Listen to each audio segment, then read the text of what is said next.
Hello students, I am Manjunathan, working as an assistant professor in commerce in Government First Grade College, Bangaru Tirupati, Kolar.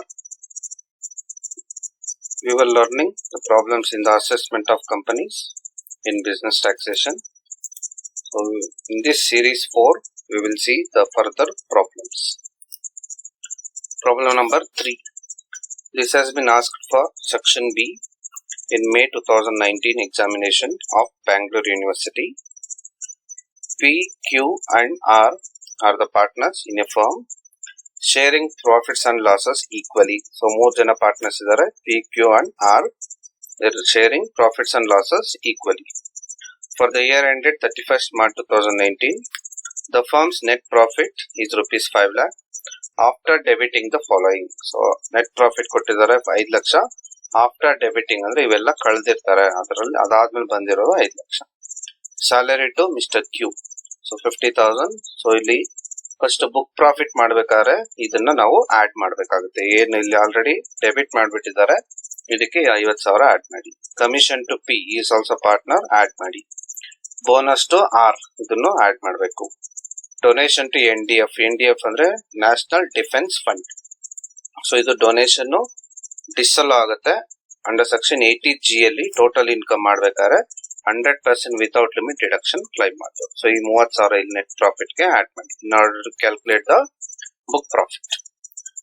The above net profit of 5 lakh rupees is also included rupees 20,000 interest on government security. So ಈ 5 ಲಕ್ಷದಲ್ಲಿ 20,000 interest on government securities ಇದೆ. ಇದು income from other sources ಹೋಗ್ಬೇಕು.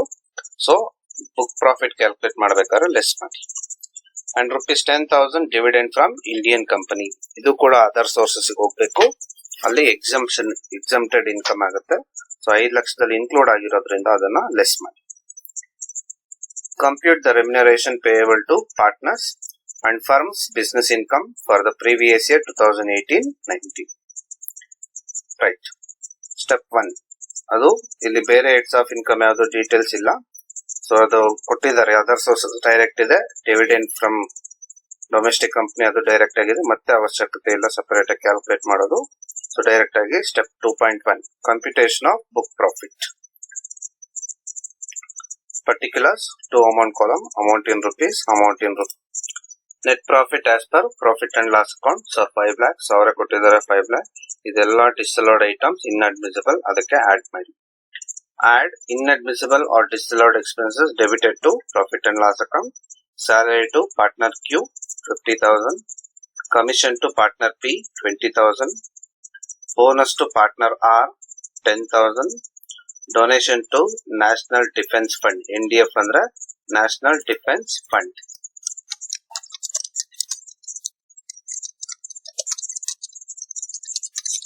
Rupees 30,000. So second, business incomes not credited to profit and loss account. So ಈ net profit ಅಲ್ಲಿ include ಆಗಿಲ್ದಿರುವಂತ income business ಇಂದ ಬಂದಿರೋದು ಯಾವುದು ಇಲ್ಲ. Nil. Over valuation of opening stock ಏನು ಡೀಟೇಲ್ಸ್ ಇಲ್ಲ. Nil. Under valuation of closing stock ಅದು ಕೂಡ ಏನು ಡೀಟೇಲ್ಸ್ ಇಲ್ಲ. ಸೊ ಈ ಸಬ್ ಇನ್ನರ್ ಕಾಲಮ್ ಟೋಟಲ್ ಮಾಡಿ 50,000 plus 20,000 plus 10,000 plus 30,000 it comes to 1,10,000. ಇದನ್ನು ನೆಟ್ ಪ್ರಾಫಿಟ್ ಗೆ ಆಡ್ ಮಾಡಿ. 5 lakh plus 1,10,000 6,10,000 ಇದನ್ನ ಸಬ್ ಟೋಟಲ್ ಅಂತ ಕರಿತೀವಿ. Less admissible or allowed expenses which are not debited to profit and loss account.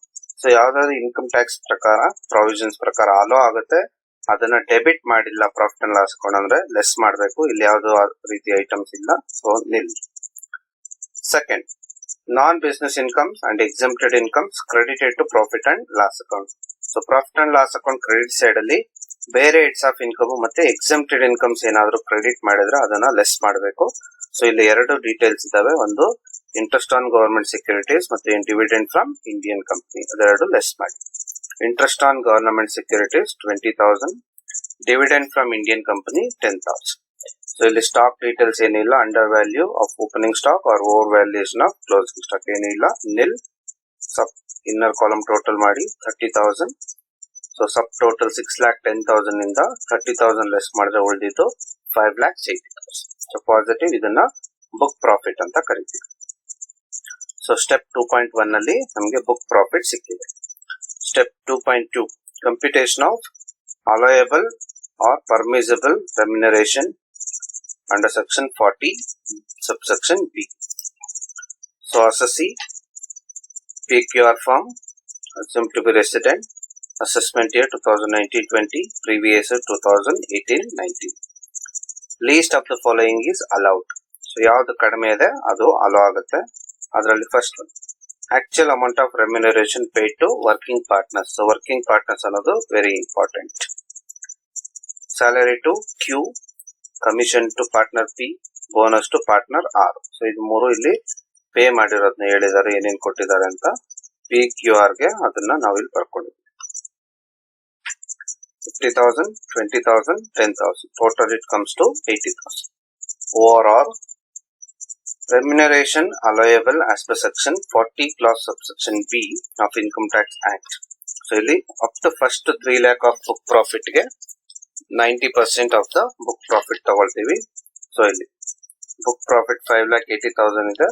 So first 3 lakh ಗೆ 90%. It comes to 2,70,000 overall. 1,50,000 whichever is higher. ಜಾಸ್ತಿ ಇರೋದು 2,70,000 ಇದೆ, ಅದನ್ನ ತಗೊಂಡಿದ್ದೀವಿ.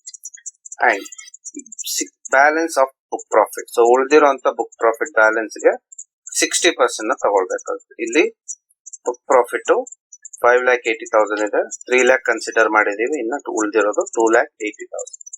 5,80,000 ಅಲ್ಲಿ 3 lakh ಹೋದ್ರೆ 2,80,000, ಅದಕ್ಕೆ 60%. It comes to 1,68,000. ಸೊ ಎರಡು ಟೋಟಲ್ ಮಾಡಿ ಆಗ 4,38,000 ಬಂದಿದೆ.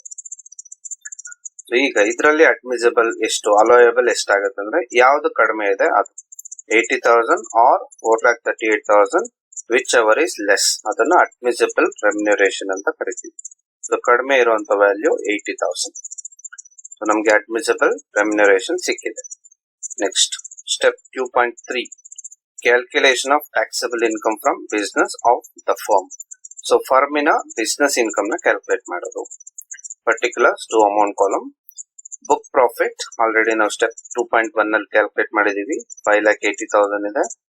5,80,000 less allowable remuneration to partners. So step 2.2 ಅಲ್ಲಿ ಕ್ಯಾಲ್ಕುಲೇಟ್ ಮಾಡಿದೀವಿ 80,000. ಸೊ 5,80,000 ಅಲ್ಲಿ 80,000 ಹೋದ್ರೆ ಇನ್ನು ಉಳಿದಿದ್ದು 5 lakh. Income from business. Previous year broad forward business losses ಏನು ಇಲ್ಲ, ಬ್ರಾಡ್ ಫಾರ್ವರ್ಡ್ ಅನ್ಅಬ್ಸರ್ವ್ಡ್ ಡೆಪ್ರಿಸಿಯೇಷನ್ ಏನು ಇಲ್ಲ, ನಿಲ್. So taxable income from business is rupees 5 lakhs. So our problem ಅಲ್ಲಿ ಏನ್ ಕೇಳಿದ್ರು ನಮ್ಗೆ, compute remuneration payable to partners. So section 40 subsection B ಪ್ರಕಾರ remuneration calculate ಮಾಡಿದೀವಿ 80,000. firms business income ಕೇಳಿದ್ರು previous year 2018-19 ಗೆ, ಅದನ್ನ ಕೂಡ ನಾವು ಕ್ಯಾಲ್ಕುಲೇಟ್ ಮಾಡಿದ್ವಿ. This is rupees 5 lakhs. ಇದು problem number 3. So let us learn the another problem. Problem number 4. So this has been asked for section B in May 2015 examination of Bangalore University. Sriram and Raghuram are working partners in a professional firm which satisfies all conditions of section 184 and 40 subsection B of Income Tax Act. So ಇಬ್ಬರು partners ಇದ್ದಾರೆ, ಇಬ್ಬರು ಕೂಡ working partners, Shriram and Raghuram. So ಇದು section 184 ಅಲ್ಲಿ ಎಲ್ಲಾ condition satisfy ಮಾಡ್ತಿದೆ. So section 184 satisfy ಮಾಡಿದ್ರೆ ನಾವು ಅದನ್ನ ಎಲಿಜಿಬಲ್ ಫರ್ಮ್ಸ್ ಅಂತ ಕರಿತೀವಿ. ಎಲಿಜಿಬಲ್ ಫರ್ಮ್ಸ್ ಆದ್ರೆ ಅವ್ರಿಗೆ ರೆಮ್ಯುನರೇಷನ್ ಪೇ ಮಾಡ್ತೀವಿ, ಪಾರ್ಟ್ನರ್ಸ್ಗೆ ಇಂಟ್ರೆಸ್ಟ್ ಪೇ ಮಾಡ್ತೀವಿ, ಅದೆಲ್ಲ ಕೂಡ ಅಲೋ ಆಗುತ್ತೆ. ಇನ್ಎಲಿಜಿಬಲ್ ಅಂದ್ರೆ ಅದರ್ ಫರ್ಮ್ಸ್ಗೆ ಅದು ಅಡ್ಮಿಸಿಬಿಲಿಟಿ ಸಿಗೋದಿಲ್ಲ. They share profits and losses in the ratio of 4:1. So 4:1 ನಲ್ಲಿ ಪ್ರಾಫಿಟ್ಸ್ ಅಂಡ್ ಲಾಸಸ್ ನ ಶೇರ್ ಮಾಡ್ಕೊತಾರೆ ಅಂತ ಹೇಳಿದ್ದಾರೆ. ಪ್ರಾಫಿಟ್ ಅಂಡ್ ಲಾಸ್ ಅಕೌಂಟ್ ಕೊಟ್ಟಿದ್ದಾರೆ. Profit and loss account of the firm for the year ending 31st March 2019. Credit side gross profit ಇದೆ. So ಬೇರೆ ಯಾವುದೇ heads of income details ಇಲ್ಲ, only gross profit. So business income ಮಾತ್ರ. ಈಗ profit and loss account ಇರೋದ್ರಿಂದ debit side ಅಲ್ಲಿ ಏನೇನು expenses losses ಇದೆ ಅದನ್ನ ಅಡ್ಮಿಸಿಬಲ್ ಇನ್ಅಡ್ಮಿಸಿಬಲ್ ಅಂತ ಡಿಸೈಡ್ ಮಾಡಬೇಕು. ಅಡ್ಮಿಸಿಬಲ್ ಆದ್ರೆ ಇಗ್ನೋರ್ ಮಾಡಬೇಕು, ಇನ್ಅಡ್ಮಿಸಿಬಲ್ ಆದ್ರೆ ಆಡ್ ಮಾಡಬೇಕು. General expenses. So general expenses ಎಲ್ಲ ಬಿಸ್ನೆಸ್ ಎಕ್ಸ್ಪೆನ್ಸಸ್ ರಿಲೇಟೆಡ್ ಅದನ್ನು ಅಲೌಡ್ ಎಕ್ಸ್ಪೆಂಡಿಚರ್. ಇಲ್ಲಿ adjustment number 1, general expenses to the extent of rupees 18,500 is not deductible. So 18,500 ಅಷ್ಟು ಡಿಡಕ್ಟ್ ಮಾಡಬಾರ್ದು ಅಂತ ಹೇಳಿದ್ದಾರೆ, ಆದ್ರೂ ಡೆಬಿಟ್ ಮಾಡಿಬಿಟ್ಟಿದ್ದಾರೆ. ಸೊ ಈಗ 18,500 ನ ಆಡ್ ಮಾಡಬೇಕು. Next, interest on capital of partners. So up to 12% partnership deed ಅಲ್ಲಿ ಹೇಳಿದ್ರೆ ಅಪ್ ಟು 12% ಅಲೋ ಆಗುತ್ತೆ, ಅದಕ್ಕಿಂತ ಜಾಸ್ತಿ ಕೊಟ್ಟಿದ್ರೆ ಡಿಸ್ಅಲೋ ಆಗುತ್ತೆ.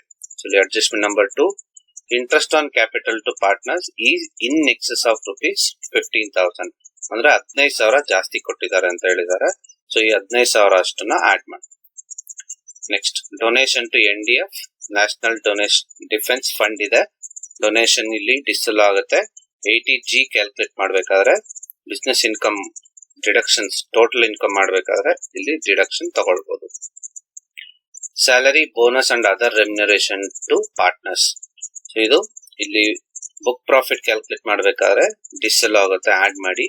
ಮತ್ತೆ ಸೆಕೆಂಡ್, ಅಲೋಯಬಲ್ ರೆಮ್ಯುನರೇಷನ್ ಮಾಡಬೇಕಾದ್ರೆ ಸ್ಟೆಪ್ 2.2 ಅಲ್ಲಿ ಕನ್ಸಿಡರ್ ಮಾಡಿ. ಡೆಪ್ರಿಸಿಯೇಷನ್, ಸೊ ಇದು ಕಂಪನೀಸ್ ಆಕ್ಟ್ ಪ್ರಕಾರ ಇದೆ, ಫುಲ್ಲಿ ಡಿಸ್ಅಲೋ ಆಗುತ್ತೆ, ಆಡ್ ಮಾಡಿ. Adjustment number 3, depreciation allowable as per IT rules works out at rupees 32,500. ಈ 30,000 ಆಡ್ ಮಾಡಿ, 32,500 ನ ಲೆಸ್ ಮಾಡಿ. Compute the total income of the firm. ಇಷ್ಟೇ ಹೇಳಿರೋದು, ಬೇರೆ ಅದರ್ ಹೆಡ್ಸ್ ಆಫ್ ಡೀಟೇಲ್ಸ್ ಎಲ್ಲ ಏನು ಇಲ್ಲ. Step 1, computation of taxable income from house property, capital gains and other sources. No details of incomes are given, so ಯಾವುದೇ ರೀತಿಯಾದ calculations ಇಲ್ಲ. Step 2.1, computation of book profit. So book profit ಮಾಡೋದಕ್ಕೆ format particulars to amount column. Net profit as per profit and loss account. So ಏನ್ net profit ಕೊಟ್ಟಿದ್ದಾರೆ ಅದನ್ನ ತಗೊಳ್ಳಿ, 1,02,000. Add inadmissible expenses or disallowed expenses debited to profit and loss account. So ಹೇಳಿದ್ರು general expenses ಅಲ್ಲಿ deduct ಮಾಡದೇ ಇರುವಂತದ್ದು general expenses not deductible 18,500. Interest on capital in excess paid, so ಜಾಸ್ತಿ pay ಮಾಡಿದ್ದಾರೆ 15,000. Depreciation as per companies act, so 30,000. Donation to national defence fund, so 25,000. Partners remuneration 2,85,000. So ಇವೆಲ್ಲ disallow ಆಗುತ್ತೆ book profit ಮಾಡ್ಬೇಕಾದ್ರೆ, add ಮಾಡಿ. Second, business incomes not credited to profit and loss account. So ಯಾವುದೇ ರೀತಿಯಾದ details ಇಲ್ಲ, nil. Over valuation of opening stock, nil. Under valuation of closing stock, nil. ಏನು details ಇಲ್ದಿರೋದ್ರಿಂದ nil. So inner column total ಮಾಡಿ, comes to 3,73,500. ಇದನ್ನ net profit ಗೆ add ಮಾಡಿ 1,02,000 ಗೆ. ಸಬ್ ಟೋಟಲ್ ಸಿಗುತ್ತೆ 4,75,500. ಈಗ ಈ ಡೆಪ್ರಿಸಿಯೇಷನ್ ಇದೆ, ಅಲೌಡ್ ಎಕ್ಸ್ಪೆನ್ಸಸ್, ಇದನ್ನ ಲೆಸ್ ಮಾಡಿ. ಬೇರೆ ಹೆಡ್ಸ್ ಆಫ್ ಇನ್ಕಮ್ ಡೀಟೇಲ್ಸ್ ಏನು ಕೂಡ ಇಲ್ಲ. Less admissible or allowed expenses which are not debited to profit and loss account. So depreciation ಇಲ್ಲಿ ಯಾವುದೇ ರೀತಿ ಎಕ್ಸ್ಪೆನ್ಸಸ್ ಅಲೋ ಆಗುತ್ತೆ, ಡೆಬಿಟ್ ಮಾಡಬಹುದು. ಮಾಡಿಲ್ಲ ಅಂತ ಹೇಳಿದ್ರೆ ಅಂತದನ್ನ ಡೆಬಿಟ್ ಮಾಡಬೇಕು. Depreciation allowed and section 32 of income tax act ಕೊಟ್ಟಿದ್ದಾರೆ. ಅಡ್ಜಸ್ಟ್ಮೆಂಟ್ ನಂಬರ್ 3 ಅಲ್ಲಿ 32,500 ಅಲೋ ಆಗುತ್ತೆ. ಸೆಕ್ಷನ್ 32 ಇನ್ಕಮ್ ಟ್ಯಾಕ್ಸ್ ರೂಲ್ಸ್ ಪ್ರಕಾರ ಲೆಸ್ ಮಾಡಿ. Non business incomes and exempted incomes credited to profit and loss account. So ಬೇರೆ ಹೆಡ್ಸ್ ಆಫ್ ಇನ್ಕಮ್ ಇಲ್ಲ, exempted income ಏನು ಇಲ್ಲ, nil. Under valuation of opening stock ಏನು ಇಲ್ಲ, nil. Over valuation of closing stock ಏನು details ಇಲ್ಲ, nil. So 32,500 ಮಾತ್ರ ಸಬ್ total ಇಂದ ಲೆಸ್ ಮಾಡಿ, ಉಳಿದಿದ್ದು 4,43,000. So book profit. So book profit ಸಿಕ್ಕಿದೆ ಸ್ಟೆಪ್ 2.1 ಅಲ್ಲಿ. Second, step 2.2, computation or calculation of allowable or permissible amount of remuneration under section 40 subsection B. Particulars to amount column. Least of the following is allowed. So ಏನೇನು? first one, actual amount of remuneration paid to working partners or remuneration allowable as per section 40 subsection B of Income Tax Act 1961. So actual remuneration ಎಷ್ಟು ಕೊಟ್ಟಿದ್ದಾರೆ ಇಲ್ಲಿ profit and loss account ಅಲ್ಲಿ ಇದೆ 2,85,000. So actual remuneration is rupees 2,85,000 overall remuneration allowable as per section 40B. So 40 subsection B ಏನ್ ಹೇಳುತ್ತೆ, book profit first 3 lakh book profit ಗೆ 90% ಕೊಡಿ or 1,50,000 whichever is higher ಕೊಡಿ ಅಂತ ಹೇಳುತ್ತೆ. ಇನ್ನೇನು ಉಳಿದಿರುತ್ತೆ ಬುಕ್ ಪ್ರಾಫಿಟ್ ಬ್ಯಾಲೆನ್ಸ್ ಅದಕ್ಕೆ 60% ನ ಕೊಡಿ ಅಂತ ಹೇಳುತ್ತೆ. ಇಲ್ಲಿ ಬುಕ್ ಪ್ರಾಫಿಟ್ ಕ್ಯಾಲ್ಕುಲೇಟ್ ಮಾಡಿರೋದು 4,43,000 ಇದೆ. So first on first 3 lakh of book profit 90%. 3 lakh into 90% it comes to 2,70,000 overall 1,50,000 whichever is higher. ಇದರಲ್ಲಿ ಜಾಸ್ತಿ ಇರೋದು 2,70,000 ಜಾಸ್ತಿ ಇದೆ, ಅದನ್ನ ಇಲ್ಲಿ ತಗೊಳ್ಳಿ inner column. Next on 60% on balance of book profit, ಉಳಿದಿರುವಂತದ್ದು 60% of book profit. So 4,43,000 ಅಲ್ಲಿ 3 lakh ಹೋದ್ರೆ ಉಳಿದಿರುವಂತದ್ದು 1,43,000 ಅದಕ್ಕೆ 60%. it comes to 85,800. So 2,70,000 plus 85,800 ಎರಡು ಆಡ್ ಮಾಡಿ ಸೊ ನಮಗ್ ಸಿಗುತ್ತೆ 3,55,800. ಈಗ ಆಕ್ಚುಯಲ್ ಪೇ ಮಾಡಿರೋದು 2,85,000, ಸೆಕ್ಷನ್ 40 ಸಬ್ಸೆಕ್ಷನ್ ಬಿ ಪ್ರಕಾರ ಕೊಡಬೇಕಾಗಿರೋದು 3,55,800. ಇದೆರಡರಲ್ಲಿ ಕಡಿಮೆ ಇರೋದು 2,85,000. ಸೊ ಅದು ವಿಚ್ ಎವರ್ ಈಸ್ ಲೆಸ್ ಅದನ್ನ ಅಡ್ಮಿಸಬಲ್ ರೆಮ್ಯುನರೇಷನ್ ಅಂತ ಕರೀತೀವಿ, 2,85,000. ಸೊ ಸ್ಟೆಪ್ 2 ಅಲ್ಲಿ ಅಲೋಯಬಲ್ ರೆಮ್ಯುನರೇಷನ್ ಸಿಕ್ಕಿದೆ. Step 2.3 computation or calculation of taxable income from business of the firm. So ಫರ್ಮಿನ ಬಿಸ್ನೆಸ್ ಇನ್ಕಮ್ ಕ್ಯಾಲ್ಕುಲೇಟ್ ಮಾಡೋಣ. So book profit already calculate ಮಾಡಿದೀವಿ, 4,43,000 less allowable remuneration to partners. So 2,85,000 allow ಆಗುತ್ತೆ, ಅದನ್ನ less ಮಾಡಿ ಉಳಿದಿರುವಂತದ್ದು 1,58,000 taxable income from business. ಇಲ್ಲಿ brought forward business loss ಏನು ಇಲ್ಲ, ಬ್ರಾಡ್ ಫಾರ್ವರ್ಡ್ ಅನ್ಅಬ್ಸರ್ವ್ ಡೆಪ್ರಿಸಿಯೇಷನ್ ಏನು ಇಲ್ಲ, ಉಳಿದಿರುವಂತದ್ದು 1,58,000 ಮಾತ್ರ. ಇದು taxable income from business. So ಈ ಪ್ರಾಬ್ಲಮ್ ಅಲ್ಲಿ ಅವ್ರು ಏನ್ ಕೇಳಿದ್ರು, total income of the firm ಕೇಳಿದ್ದಾರೆ. ಸೊ ಬೇರೆ ಯಾವುದೇ ಹೆಡ್ಸ್ ಆಫ್ ಇನ್ಕಮ್ ಡೀಟೇಲ್ಸ್ ಇಲ್ಲ, ಬರೀ ಬಿಸ್ನೆಸ್ ಇನ್ಕಮ್ ಮಾತ್ರ ಇದೆ, ಮತ್ತೆ ಡೊನೇಷನ್ಸ್ ಇರೋದ್ರಿಂದ ಅದನ್ನ ಕ್ಯಾಲ್ಕುಲೇಟ್ ಮಾಡೋಣ. Next step 3 computation of total income of the firm. Assessee Shriram and Raghuram firm, residential status resident, assessment year 2019-20, previous year 2018-19. Particulars to amount column. Taxable income from house property, ಯಾವುದೇ ರೀತಿ house property details ಇಲ್ಲ, income nil. Taxable income from business, so working note 1 ನಲ್ಲಿ so ಮೇಲ್ಗಡೆ ಏನು step 2.3 ಇತ್ತು ಅಲ್ಲಿ calculate ಮಾಡಿದೀವಿ. 1,58,000 ಅದನ್ನ ಇಲ್ಲಿ ತಗೊಳ್ಳಿ, 1,58,000. ಸೊ ಇದನ್ನ ಬೇಕಾದ್ರೆ ಸ್ಟೆಪ್ 2.3 ಅಂತ ಮಾಡ್ಕೋಬಹುದು. ನಾವು ಆಲ್ರೆಡಿ ಮೇಲ್ ಕ್ಯಾಲ್ಕುಲೇಟ್ ಮಾಡಿದೀವಲ್ಲ ಅದನ್ನ 1,58,000. Taxable income from capital gain ಏನು ಇಲ್ಲ. Next taxable income from other sources ಏನು ಇಲ್ಲ. ಸೊ ಗ್ರಾಸ್ ಟೋಟಲ್ ಇನ್ಕಮ್ ಬೇರೆ ಯಾವುದೇ ಹೆಡ್ಸ್ ಆಫ್ ಇನ್ಕಮ್ ಡೀಟೇಲ್ಸ್ ಇಲ್ಲ. So 1,58,000 less deductions under section 80G to 80U. ಇಲ್ಲಿ ಡೊನೇಷನ್ಸ್ ಕೊಟ್ಟಿದ್ದಾರೆ for national defence fund. So 25,000 donations ಕೊಟ್ಟಿರೋದ್ರಿಂದ ಇದು ವಿತೌಟ್ ಲಿಮಿಟ್ 100% ಡಿಡಕ್ಷನ್ ಸಿಗುತ್ತೆ under section 80G. Less deduction under section 80G donation to national defence fund. So 25,000 ಕೊಟ್ಟಿದ್ದಾರೆ, ಯಾವುದೇ limit ಇಲ್ಲ, 100% deduction ಸಿಗುತ್ತೆ 25,000. So 1,58,000 gross total income ಅಲ್ಲಿ 25,000 ಹೋದ್ರೆ ಉಳಿದಿದ್ದು 1,33,000 ಟೋಟಲ್ ಇನ್ಕಮ್. ಸೊ ಇದು ಪ್ರಾಬ್ಲಮ್ ಅಲ್ಲಿ ಕೇಳಿದ್ದು ಟೋಟಲ್ ಇನ್ಕಮ್ ನ ಕ್ಯಾಲ್ಕುಲೇಟ್ ಮಾಡಿ ಅಂತ ಕೇಳಿದ್ರು ಫರ್ಮ್ದು. ಸೊ ಅದನ್ನ ಕ್ಯಾಲ್ಕುಲೇಟ್ ಮಾಡ್ತೀವಿ. ಇನ್ನು ಒಂದು ಸ್ಟೆಪ್ 4 ಅಲ್ಲಿ ಟ್ಯಾಕ್ಸ್ ಲಯಬಿಲಿಟಿ ಮಾಡಬಹುದು.